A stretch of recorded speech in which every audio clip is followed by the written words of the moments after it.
If you're struggling to make money as a day trader, I want you to pay attention to this entire video. It's going to be the best day trading advice you ever get in your entire life. In fact, get a piece of paper, get a pen, and get ready to take some notes and focus up, because you're going to enjoy this video. It's going to be the best advice you ever get. Secondly, you guys have widely requested that I open a Discord channel. Link down in the description. Go join it up.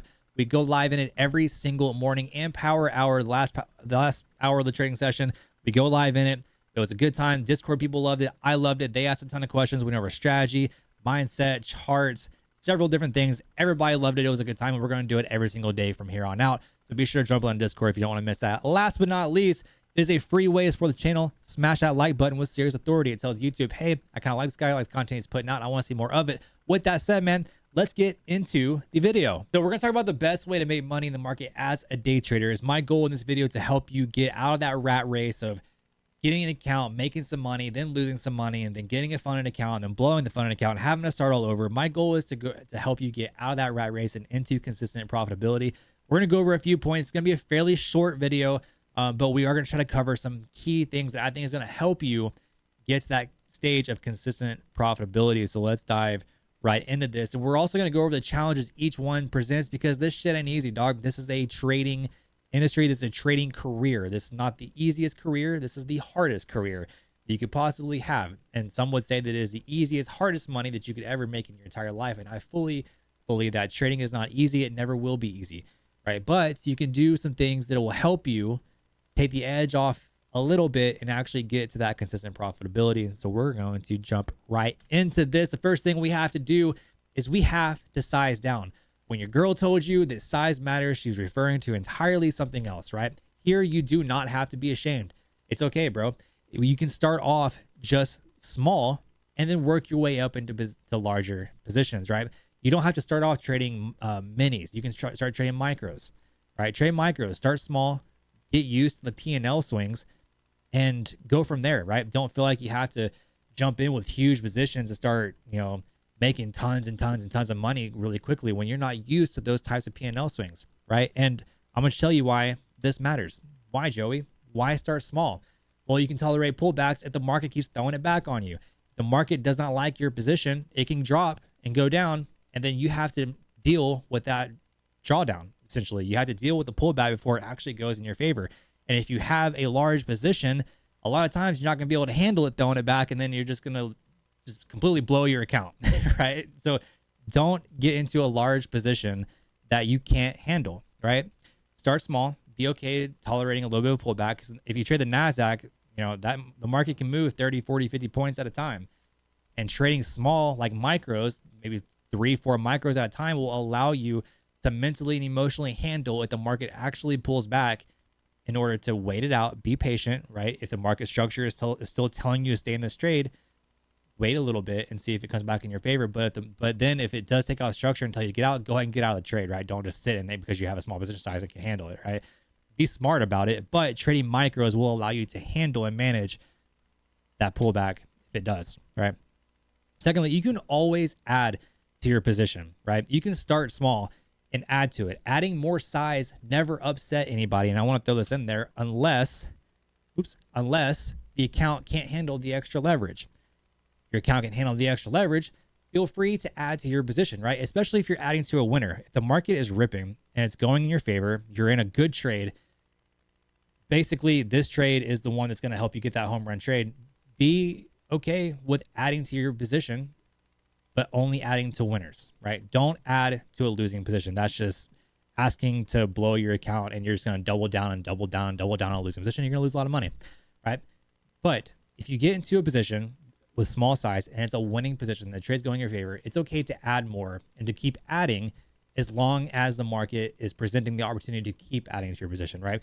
You can scale all the way up to a mini with micros. If you start a position with 3 micros, you can scale up to 10 micros. 10 micros equals 1 mini, right? So you can actually get into 3, maybe add 3 here, maybe add 2 here, maybe add 4 here, right? You can scale all the way up to 1 mini, and then you're actually taking on much larger size, but in a safer way.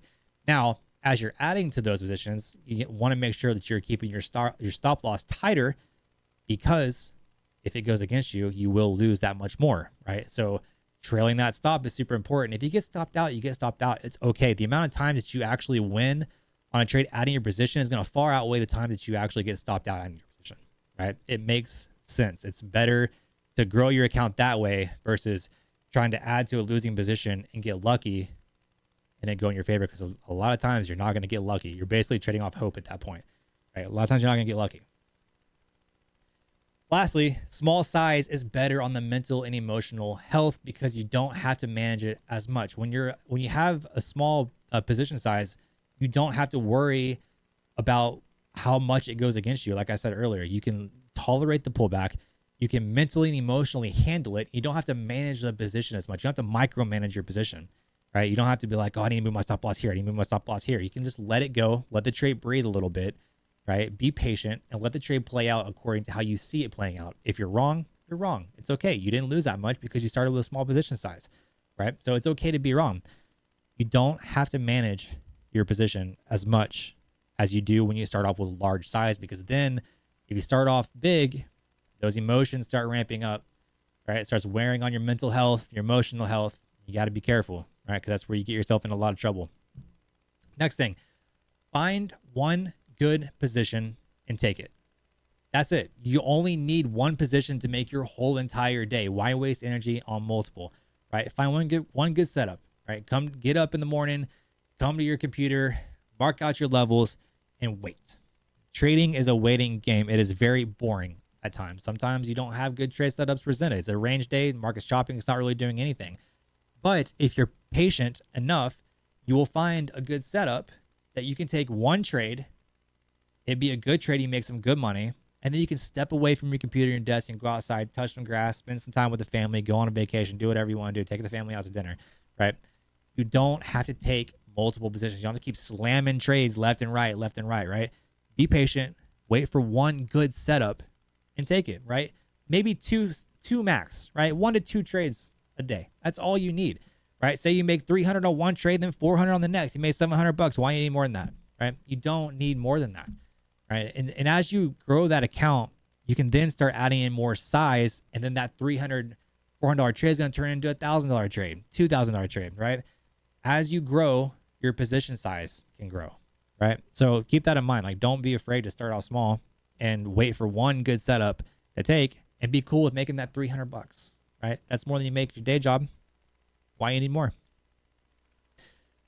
Moving on, don't marry a position, right? If you get into a trade, don't marry it, because a lot of times you may actually be wrong. It can go in your favor and then pull back and you're like, oh no, I think I'm still right. I think we're still good, right? I mean, it went in my favor once already. Even though it came back to my break even, why wouldn't it go in my favor again, right? Don't marry it. If you're wrong, you're wrong. If it goes in your favor a lot and then comes back to your break even, don't be afraid to kill it for break even. Don't go red on a trade that went heavily in your favor, right? Don't marry it, right? Because you're just going to piss the market off and she's going to take your money, okay? So don't do that. If it goes heavily in your favor, but then comes back down to your entry point, just get out of it. It's okay. Don't go red on a winning trade that you had, right? There's always going to be another opportunity for you to take. You just be patient and wait for the next setup. If you don't get one, tomorrow is a new day, right? You don't have to trade again today. Tomorrow is a new one. Always trade for tomorrow. You hear people say that all the time, right? Always trade for tomorrow. And it's true. Don't feel like you have to marry a position and then it not go in your favor. And then you get mad, you get tilted and start slamming trades, trying to make back what you could have made, right? And then you just end up red on the day, massively red, or worse, blowing your account, right? And that's the one thing that you do not want. You want to avoid that. And that is how you have a happy account and a happy life. This is the best day trading advice I wish I had when I started trading, because when I first started, I was slamming on size. I was slamming multiple trades. I was revenge trading. I was going on tilt. I'd make some money and then I'd lose it. And then I'd be like, no, I got to make back what I knew I made. Then I'll get out of it and I'll pray to the day trading's market gods that, oh, please just come back to my break even. Please come back to my break even. Just don't let me in red. Don't let me in red. And I'll add to my position, try to dollar cost average in, get a better average price. And then it just keeps going against me and going against me. Before I know it, my account is gone, right? Don't be that. Don't be that. Take this advice and work on it, because I promise you, these points that I made are going to help you get to that part of consistent profitability in your trading. It may not be tomorrow. It may not be next week, but it could be in a month, 2 months, 3 months, 6 months, however long it takes you. Every day trader's journey is different. But guys, if you like this kind of content, smash that like button down below. Subscribe to the YouTube channel, get more daily content, and I will see you in the next video. Cheers. I might be canceled for some of that.